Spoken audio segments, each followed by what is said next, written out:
आणि उमरखेड तालुक्यातील कोफळी गावचे सगळ्यात महिला या ठिकाणी उपस्थित झालेले आणि त्यांचे सरपंच सुद्धा या ठिकाणी उपस्थित झालेले आहेत, मेंबर सुद्धा आलेले आहे या ठिकाणी.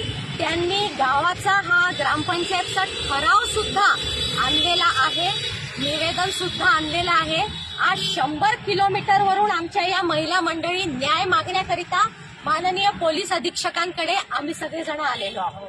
कालच मला फोन आला अविनाशजींचा, आमचे ते पदाधिकारी आहेत तिथे, यांचे भाऊ आहेत. त्यांनी मला सांगितलं की या गावामध्ये, आंबोळी गावामध्ये अतिशय महिला त्रस्त आहे, हातभट्टीची दारू चालू आहे.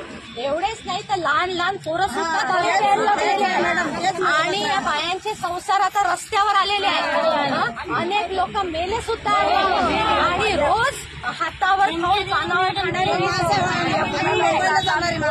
अर्धे पैसे दारूमध्ये घालवतात, अर्धे पैसे सुद्धा या बायांना भेटत नाही. त्याला मोलमजुरी करणाऱ्या बाया एवढंच नाही तर यांना घरी मारहाण सुद्धा अनेक महिलांना होते, शिवीगाळ होते, यांचे पैसे सुद्धा घेतले जातात.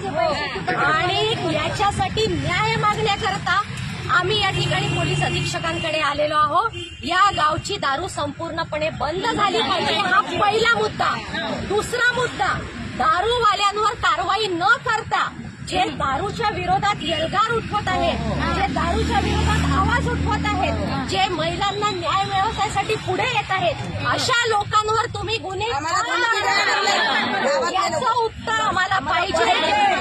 आणि तिसरी गोष्ट, यांच्यावर जे गुन्हे लावलेले आहेत ते चुकीचे आहेत, हे गुन्हे मागे घेतले गेले पाहिजे.